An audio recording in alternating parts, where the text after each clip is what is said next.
Hola de nuevo a todos. Hoy estamos en una nueva entrega de nuestro podcast Conociendo Inversores, episodio 10, y tengo el placer de estar con Sergio Pérez, Managing Director de Sabadell Venture Capital. Buenos días, Sergio. Hola Javier, ¿qué tal? ¿Cómo va todo? Muy bien, gracias por venir a la entrevista y vamos, yo creo que en esta media hora vamos a aprender un montón sobre vuestra tesis de inversión y sobre todo vuestro background, que yo creo que sois, vamos, sin duda una referencia absoluta en España. Sin más preámbulo, bueno, me gustaría empezar la entrevista como hago con el resto de inversores, entendiendo quién está detrás, en este caso, quién es Sergio Pérez. Y también entendiendo, bueno, pues cómo llegaste a este mundo de Venture Capital, que al final, bueno, pues es un mundillo en el que no somos muchos y nos conocemos todos, ¿no? De alguna manera. Entonces, cuéntanos un poco cómo llegaste aquí. Pues mira, te explico Javier. Yo estudié telecomunicaciones en la UPC en Barcelona y cuando acabé la carrera conocí a un chico holandés, Bart Husky, que estaba trabajando en Ericsson, pero que quería montar una startup en la cual en aquella época, 2001 aproximadamente, Muy- lo que queríamos era unir la parte de baseband y radiofrecuencia de Bluetooth en un solo chip. Entonces montamos la startup, se llama Softwin, y tuvimos diferentes rondas de inversión. Eh, la cosa pues fue bastante bien, levantamos rondas, empezamos a vender, pero hubo un momento en el cual pues yo pues por diferentes motivos decidí salir de la compañía. Inicialmente me iba a ir a trabajar en una compañía de satélites en Londres. De hecho, ya había hecho las entrevistas y todo. Y con mi novia, en aquella época, mi mujer actualmente, nos íbamos a ir a vivir a Londres. Y un inversor X me dijo: Oye, mira, en Caixa quieren montar el departamento de Venture Capital.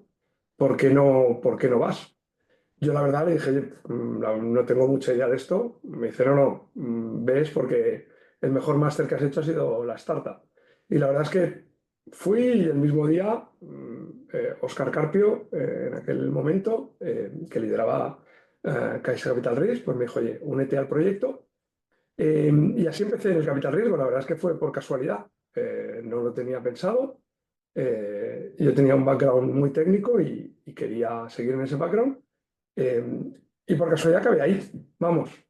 Posteriormente, ahí estuve cerca de 11 años, casi 12, donde montamos todo el departamento de Caixa Capital Risk, desde un primer budget que tuvimos de 10 millones de euros a gestionar más de 200 millones, y Wow. diferentes inversiones de éxito, con un equipo fantástico, con Xavi Álvarez, con Jesús Monleón, que todos conocéis, fue mi jefe, y del cual aprendí mucho. eh, Óscar Carpio, Elena Rico, Jordi, seguro que me dejó un montón de nombres, Óscar Ferrés, David, un equipo fantástico, el cual pues hicimos, yo creo, un gran trabajo que se ve a posteriori. Es decir, el Venture Capital es algo a largo plazo, y la verdad es que los éxitos han ido llegando. Y yo me atrevería a decir que es uno de los equipos o fondos con mejor track record de España, si no estar en el top 3. Es decir, hemos tenido éxitos como Privalia, VLX, Pligiga, buenísimos. Y la verdad es que también fue un poco por casualidad, porque en Sabadell, Iván Plaza, que ahora lidera un private equity que se llama Eurica, y Raúl Rodríguez, pues la verdad es que empezamos a hablar porque nos conocíamos del ecosistema. eh, y fue un noviazgo, yo creo, un poco largo también, un año y algo, en el cual pues me explicaron un poco el proyecto que querían hacer. Querían un poco pues empezar en lo de Venture Capital, y la verdad es que es bastante similar, porque empezamos con un presupuesto de 10 millones de euros, con la actividad de Vía Startup 10 de inversión semilla, y hoy gestionamos 150 millones. Tenemos eh, diferentes inversiones de éxito, como ha sido Captio, Coví, Mondo, es decir, Force Manager, muchas compañías, pues que la verdad es que nos han dado buenos retornos. Eh, y yo siempre digo que soy un privilegiado, porque lo único que sé es que no sé nada y cada día los emprendedores me enseñan y me dan la oportunidad de aprender de diferentes mercados, tecnologías, etcétera. Sé que soy un poco friki y me gusta rascar, entonces, vamos, un placer estar trabajando con los emprendedores, que son la verdad los que, y perdonar el símil, los que torean, es decir, los inversores. Bueno, no me atrevería a decir que no hacemos nada, pero casi, es decir, vemos los toros desde la barrera, eh, intentamos ayudar a los emprendedores, pero ellos son los que torean. Así es, así es. Sin emprendedores, sin duda, no habría ningún tipo de venture capital y ninguno estaríamos aquí, eso sin duda. Sergio, yo te conozco, como sabes, de hace más de 10 años. Bueno, he visto tu evolución y también he visto pues, la evolución en este caso de Sabadell Venture Capital, liderado por ti en este caso. Bueno, actualmente, sin duda, sois un fondo de los más activos de España. Y luego tenéis pues diversas formas de invertir, ¿no? Tanto en equity, venture debt. Si quieres, entramos un poco también a hablar en la parte de lo que se llama la tesis de inversión de Sabadell, porque muchas startups que nos escuchen pues dirán, oye, ¿realmente qué tipo de startups buscan? ¿Qué tickets? ¿Tienen alguna red flag en su tesis de inversión? Hablemos un poco de la tesis como tal de Sabadell y sobre todo también cómo lo tenéis montado en cuanto a inversiones en venture debt, equity, lo que te digo, ¿vale? Vale, pues mira, nosotros tenemos tres vehículos, por decirlo de alguna manera, dos vehículos de equity y un vehículo de deuda. En el vehículo de equity tenemos una marca que es Startup 10 y otra marca que es el Venture Capital para diferenciar las diferentes fases. En Startup 10 invertimos hasta 200.000 euros intentamos 15 compañías al año.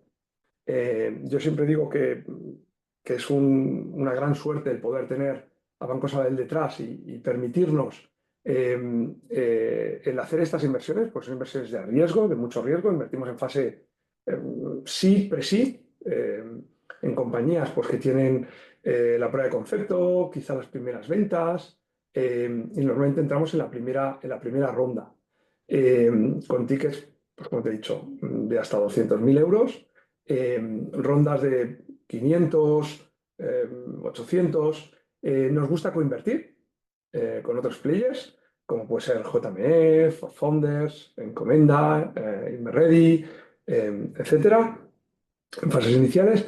Y luego tenemos el vehículo de Sabadell Venture Capital, en el cual realizamos siempre, invertimos en Seed Plus o Serie A, en tickets de como máximo 1 millón de euros para entrar en la compañía, y suelen ser rondas de 2, 3 millones de euros. También en coinversión. La última que hemos hecho, que se ha hecho público hoy, es Bookline, una ronda de 3 millones de euros junto con Faraday y el Instituto Català de Finanzas, prácticamente 1 millón cada uno. Y es una compañía pues que ya tiene un MRR significativo, que tiene tracción y que ha buscado esta Seed Plus o Serie A pues para empezar la internalización. ¿Vale? Luego podemos hacer follow-ons hasta 15 millones de euros, eh, pero no entramos nunca en compañías con tickets superiores al millón. ¿Vale? No tenemos Por una. compañía, ¿no? El follow-on sería por compañía, 15, hasta 15 por Sí, sí, hasta compañía. 15 millones por compañía, sí, sí. Está Es muy decir, bien, muy bien. nosotros, recuerdo la tesis, nosotros no somos un fondo, Ujú. todo es balance de Banco Sabadell. Eh, entonces lo tenemos tan fácil o tan difícil como convencer a nuestros jefes de seguir invirtiendo. Entonces somos evergreen, no tenemos un plazo de inversión y desinversión, eso la verdad es que nos da bastante flexibilidad, eh, y podemos invertir hasta 15 millones por compañía. Es cierto que nunca hemos llegado al tope en capital, bueno, en deuda tampoco, lo máximo que hemos hecho han sido 10 millones, pero podemos invertir hasta 15 millones por compañía. Y luego fuimos los segundos en España, primer banco de España en sacar el Venture Debt. El pionero, y siempre se lo agradezco, fue Inverready con Carlos Conti, que fue el visionario, el que tuvo la idea de traer el Venture Debt a España y empezó una evangelización. Y yo siempre se lo digo, para nosotros fue más fácil, le copiamos, pero te voy a contar una historia, en verdad. Intentamos no copiarle. El primer año intentamos ser diferentes, bajando el equity kicker e incrementando el tipo de interés. Y sorprendentemente no ganamos prácticamente ningún deal. Carlos o Inverredi lo había Wow. hecho súper bien y tenía muy mapeado, oye, tanto interés, tanto equity kicker, y nos veían como caros, cuando en realidad nuestra tesis era, oye, si el emprendedor se cree la compañía, es mejor pagar más interés que dar equity Exacto. kicker. Total. Pues seguramente no lo hicimos bien porque no conseguimos evangelizar y al final pues tuvimos que ir a remolque, en ese caso del líder de Inverredi en esa época. Eh, Es cierto ahí que el equity kicker casi siempre más o menos, y el tipo de interés igual del participativo, al final más o menos es igual, ¿no? En casi todos los players, al menos. prácticamente prácticamente es igual. Nosotros intentamos Ujú. innovar bajando el equity kicker y subiendo el tipo de interés, pero bueno, no conseguimos traccionar y al final pues seguimos la tendencia que en esa época solo estaba en Inverredi, Carlos, ¿vale? Ujú. Entonces nosotros también tenemos como dos, no dos vehículos, pero dos tesis en el Venture Debt. El Venture Debt Serie A, en el cual pues son tickets entre medio millón y 2, 3 millones, no hay un milestone, pero normalmente son compañías en Serie A donde cofinanciamos o nos sindicamos con players nacionales, pues Inverredi, Extension, Actius,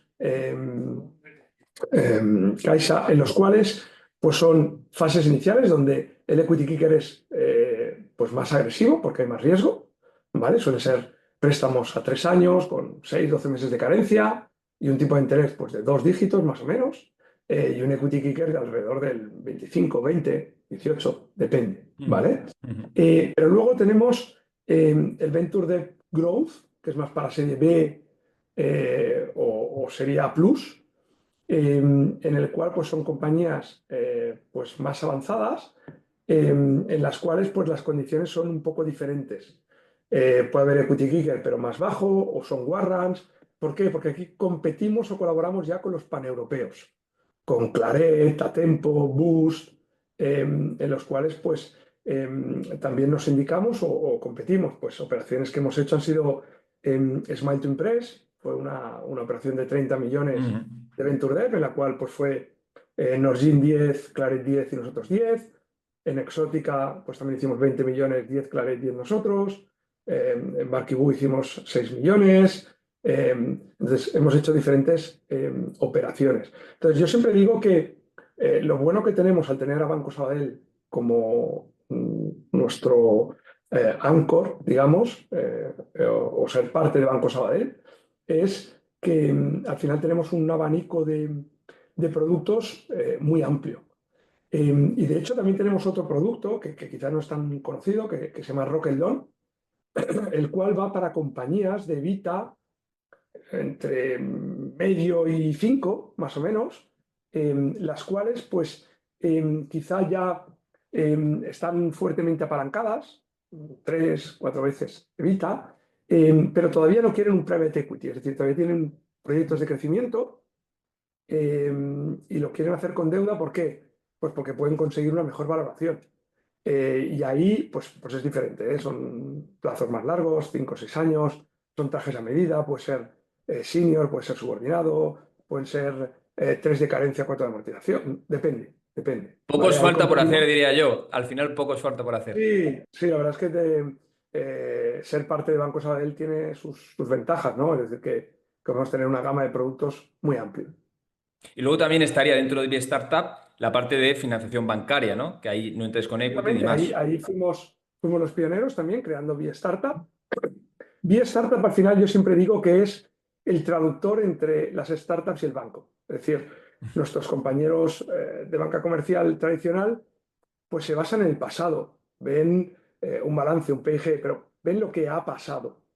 Vía Startup intenta traducir del chino al castellano, digamos, y ver un poco el futuro y a partir de ahí poder financiar a las startups, tanto a largo como corto, como TPVs. Largo, entre comillas, ¿eh? Es decir, una startup largo plazo pues no es el producto que encaje más, son más corto plazo, tarjetas, TPVs, etcétera.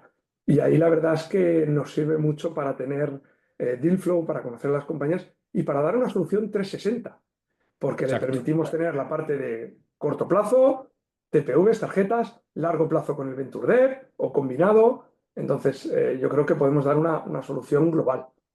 Ujú.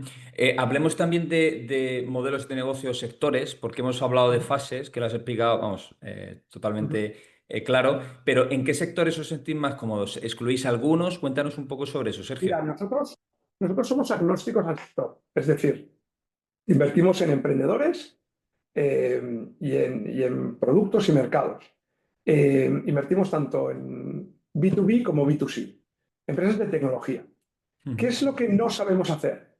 Bueno, la lista sería larguísima, pero si me permites, voy a decir solo un par, ¿no? Es decir, nosotros en salud sabemos que no sabemos, es decir, todo nos parece fantástico, y por eso creamos junto con Joe Sanfeliu y Clara Campas Sabadell Savvis, un fondo del sector salud, en el cual pues creamos conjuntamente y la verdad es que lo han hecho muy bien y han ido creciendo para invertir en el sector salud. Y también nos aliamos con Shift2B para invertir en impacto. Creamos B-Social Impact Fund para invertir en impacto, pero todo lo demás lo hacemos directamente. De hecho, si me permites, es verdad que siempre estamos con las startups eh, tecnológicas, ¿no? Y es el área que llevo yo, pero muy rápido. Es decir, yo estoy en el área de BS Capital, donde al final son todas inversiones en capital y deuda alternativa de Banco Sabadell. Entonces somos una matriz. Hay un responsable de energía y transmisión energética, que es Xavi Gasquet, donde principalmente pues, son parques eólicos, fotovoltaicos, biogás, biomasa, pero también invertimos en compañías. De hecho, hemos invertido en varias compañías. Luego tenemos el área de industria o tradicional, que lidera Carmelo López, y es exactamente igual, que invertimos en capital y deuda hasta 15 millones de euros. Y yo quizá estoy en la parte de tecnología y con Carmelo a veces hacemos cosas conjuntas porque cualquier e-commerce, lo llaman como tecnología, ¿no? Y hoy en día la verdad es que vender por internet es igual que utilizar la inteligencia artificial, es un más, ¿no? Es una herramienta. Pero bueno, esto es lo que hacemos. Como te he dicho, en el banco lo cubrimos todo. Sí, sí, sí, ya lo veo. Y creo que tenéis vamos, un approach de cara a startups súper interesante porque es lo que tú dices, ¿no? Ya sea equity, venture debt, financiación bancaria, todo lo cubrís y eso, bueno, pues hace que sin duda seáis hoy en día un referente en España. Bueno, por sondear también un poco a nivel de portfolio, en todas las líneas que tenéis activas dentro de Banco Sabadell, ¿cuántas startups tenéis en portfolio actualmente? Más o menos. 138. Wow, te Más o lo sabes menos, de 138. Actualmente 138. tenemos 138 compañías. Somos un equipo entre B Startup, que son 3 personas, Early, que son 3 personas también, y Growth, que son 3 personas también. Ujú. Pues tenemos un equipo amplio que podemos cubrir todas las partes. 138 para que quede claro en portfolio de invertidas, ya sea Venture Debt o Equity, Ya sea aparte Venture todo lo que Debt, financia. Claro, B Startups, Venture Capital, todo, vale, vamos. vale, vale, ¿Vale? vale, vale, vale. Muy bien, muy bien. Pero es Pues verdad que, déjame que haga un pequeño matiz. Es decir, sí, claro. em, em, las compañías las llevan los emprendedores, ¿vale? Ujú. Y nosotros, y mira, siguiendo un poco lo que me has preguntado de la tesis, lo que buscamos son emprendedores que sean diferentes. Es decir, si nos viene un equipo de 4 perfiles tecnológicos que han montado la compañía al 25% cada uno, probablemente no invertiremos. Y te voy a explicar el por qué. Porque en toda compañía siempre hay un líder o 2 líderes. Por lo tanto, el tener el mismo porcentaje, pues no refleja eso. Y luego, que unos buenos emprendedores intentan buscar perfiles diferentes a ellos, que es difícil, porque tú te sientes cómodo con perfiles pues similares a ti, ¿no? Pero claro, si todos piensan igual, pues es difícil ver diferentes ángulos del problema. Entonces intentamos buscar eh, compañías o startups con 2, 3 emprendedores, con perfiles diferentes, que haya uno que lidere, ¿vale? Y luego que escuchen y a la vez que sean valientes. Es un poco complicado, ¿no? Es decir, el emprendedor, mira, los inversores, yo siempre digo lo mismo, no sabemos nada, no tenemos ni idea, ¿vale? El que más sabe de su startup son los emprendedores. Pero permíteme que te diga que aunque solo sea por viejos, pues llevamos más de 20 años en el sector, pues hemos tropezado con una piedra 3 y 4 veces, ¿vale? No Exacto. una, sino 3 y 4 veces. Entonces, no es que sepamos más porque seamos más listos, ¿qué va? Los emprendedores normalmente son muchísimo más listos que nosotros. Pero hemos tropezado en la piedra 3 o 4 veces y a lo mejor la vemos venir, ¿vale? Entonces, por eso te digo, la parte de escuchar, pues Ujú, es importante, que realmente escuchen y luego pues tomen su decisión, pero que al menos escuchen, ¿vale? ujú. Y luego que tengan ambición global, pero que se adapten al momento. Y te voy a explicar el qué. Hace mm, 3 años, 4 años, los inversores estábamos locos. Bueno, ahora también, pero los inversores estábamos locos. ¿Por qué? Porque buscábamos solamente crecimiento. Buscábamos crecimiento, eh, Ujú. expansión, crecer, y no miramos tanto los unit economics, ¿vale? Es decir, vamos a crecer, vamos a invertir porque crezco, crezco, crezco, ¿no? Eso ha cambiado. Y las startups se tienen que adaptar. Radicalmente. Mm. Ahora, los inversores, pues quizá hemos aprendido un poquito más y buscamos crecimiento. Una startup tiene que perder dinero por filosofía, porque está creando un producto, un mercado, etcétera. Pero tiene que saber cómo de profundo tiene que ser su hockey stick.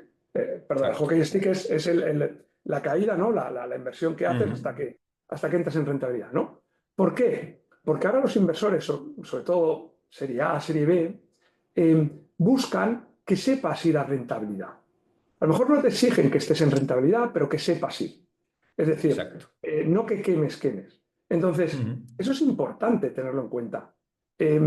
Por supuesto, no puedes estar ganando dinero si estás haciendo una serie A, si no, algo mal estás haciendo, porque o no estás siendo agresivo en crear mercado. Pero claro, por ejemplo, no puedes, como hacíamos antes, abrir mercado perdiendo dinero. No, es que estoy abriendo mercado. No, eso ya no funciona. O ujú. sea, al menos los units economics tienen que ser positivos. Units economics me refiero ventas menos coste de venta, incluyéndolo Exacto. todo.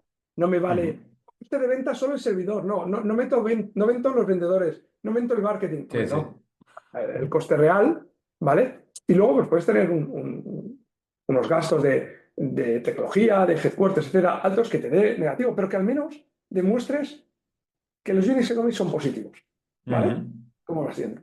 Luego, en la siguiente fase, que estés cerca de rentabilidad, ¿vale? No te voy a pedir que seas rentable, pero que sepas en cualquier momento graduar, que es lo que siempre decíamos, no, no, yo gradúo y me voy. Sí, bueno, eso no es tan sencillo, pero que lo demuestres, ¿vale? Ujú. Y luego habrá modelos pues, que vayan más a rentabilidad o modelos que sigan cerca de la rentabilidad abriendo mercados. Pero yo siempre digo que, Ujú. por ejemplo, en fases quizá más avanzadas, es importante hacer las P&L analíticas. Es decir, P&L headquarter, gastos, me lo invento, España, pues ya soy positivo, y si cojo los headquarters y le doy, y hago una contabilidad analítica que el porcentaje de ventas de España, pues esto es positivo global. Pero Francia, Italia y UK, me lo invento, pues no. Bueno, pues estás demostrando de verdad que es rentable en un mercado. No es Exacto. rentable global. Entonces te estás Ujú. haciendo atractivo porque estás demostrando que puedes ir a ahí. Y eso ha cambiado. Hace 3, 4 años, tú mismo lo dices, Javier, y también llevas mucho tiempo en el sector, estamos Ujú. locos. O sea, oye, crece, crece, Ujú. crece, pierdo dinero, da igual, tú crece. Crece que voy a captar Exacto. mercado. Eso ha cambiado, simplemente. Ujú. Así es. Luego, como sabes también, bueno, nosotros desde Ansid pues colaboramos como CFO externo de diversas compañías y demás. Y es cierto que hay una cosa que tú lo acabas de explicar súper bien. Aparte, has ejemplificado, ¿no? Cosas muy interesantes. Y en la parte de los unit economics que mencionas. Realmente ya creo que ya no solo es de serie A en adelante, sino hablo de la parte de la planificación financiera, de que tenga una solidez ese crecimiento, sino eso se empieza a ver ya desde la primera fase incluso, porque tú, corrígeme si me equivoco, cuando te llega un emprendedor con un business plan que no tiene sentido, no tiene esa coherencia, que no refleja ese potencial de escalabilidad que tú buscas, etcétera, entiendo que por mucho que tenga producto, no sé hasta qué punto va a ser atractivo, ¿no? ¿Esa parte crees que es importante, la parte financiera? Mira, Javier, y creo bueno, lo has visto, ¿no? Que hemos hablado muchísimas veces. Yo siempre digo en una startup que tienen que hacer dos cosas. Poner un CFO y poner un abogado en su vida. No tienen que ser full time, pero tienen que estar. ¿Por qué? Un CFO porque lo que no puedes medir no lo puedes mejorar, ¿vale? Exacto. Y normalmente son perfiles más técnicos de negocio que no, que hacen el Excel, pero no lo dominan. Y es importante desde el principio poner unas bases. ¿Por qué? Porque normalmente cuando cierran la primera ronda se olvidan, ven el dinero en la caja y Eso se es. olvidan.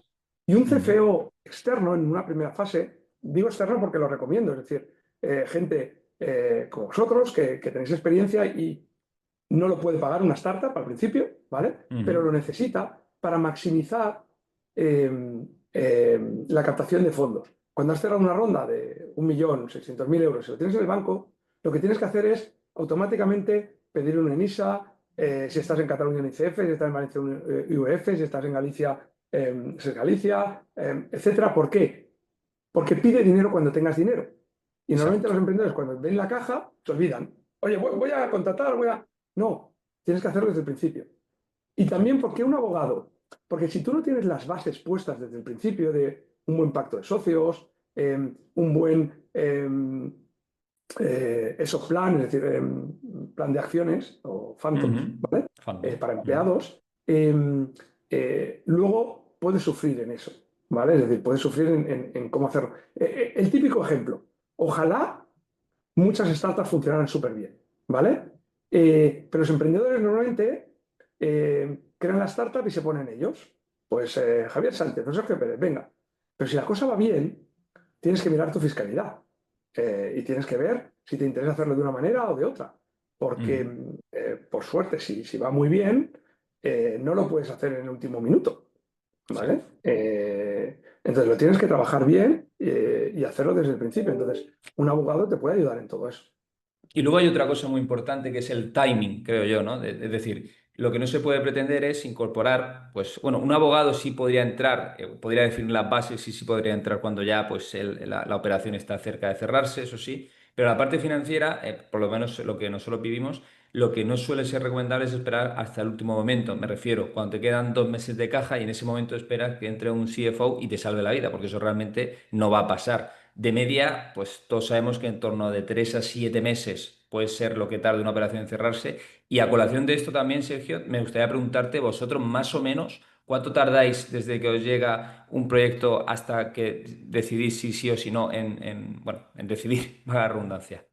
Bueno, yo creo que podemos dar 2, 4 meses, pero normalmente también va por las fases, ¿no? Porque al final nosotros somos un libro con las páginas en blanco que se tienen que llenar, que tenemos que entender el proyecto. Entonces, el día a día de las compañías, pues también les lleva tiempo. Y yo siempre digo que es mucho mejor un cliente que un inversor. Ujú. Entonces, tiene que mirar por su negocio. Es verdad que en fases iniciales, pues te dedican es más rápido porque están en una fase quizá más buscando la ronda y buscando la ronda. En fases quizá más avanzadas, pues se tarda un poquito más pues, porque hay más historia, tienes que trabajar un Ujú. poquito más, el día a día pues también les lleva. Entonces, lo has dicho tú muy bien, Javier, es decir, tienen que buscar dinero con tiempo. Y eso también Ujú. ha cambiado de hace 3 4 años. Antes las rondas se cerraban muy rápido y ahora se tarda más. Sobre todo una serie A o serie B. Se suele Ujú. tardar bastante. Tú has dicho 3 meses, yo me diría más 6, 9 meses Sí, de en 3 cerrar a una. 7 eso Sí, es. Ujú. sí. Quizá las seeds son un poquito más rápidas, Exacto. pero las A serie B, pues es más. Se tarda un poquito más. Y luego ya por no robarte más tiempo, Sergio, por último me gustaría hacer una reflexión conjunta sobre si las valoraciones han bajado, están igual que en 2020. ¿Cómo lo ves a nivel nacional? A ver, a nivel nacional, yo creo que están similar, quizá han bajado un poquito, pero muy similar. Pero en Serie A, Serie B no. Serie A, Serie B han bajado radicalmente, Ujú. radicalmente. Y eso nos puede llevar a un problema. Es decir, en España yo creo em, que hemos evolucionado muchísimo estos 20 años, vamos, no hay color, pero todavía hay muchos fondos, y nosotros nos incluimos en Seed Serie A, y nos falta el Serie A Plus, Serie B, ¿vale? Ujú. Entonces, hay mucho FOMO y cuando una compañía pues tiene hype, todos queremos invertir y la valoración sube. Pero a veces es un arma de doble filo, porque la Serie A no, no se hace a las mismas valoraciones. Entonces, Ujú, yo diría que las valoraciones en sí más o menos son similares, quizás baja un poquito, pero no mucho. ujú, Pero sería A y serie B, sí. ujú. Coincido 100% contigo, Sergio. Bueno, pues ya hemos llegado a la media horita de entrevista. Yo, como siempre, es un placer, aprendo siempre un montón que hablo contigo. Te doy las gracias, Sergio, por tu tiempo y nada, seguimos en contacto. Perfecto, Javier, muchas gracias. Que tengas Un buen día. abrazo Hasta igualmente, luego. cuídate. Adiós, adiós, adiós.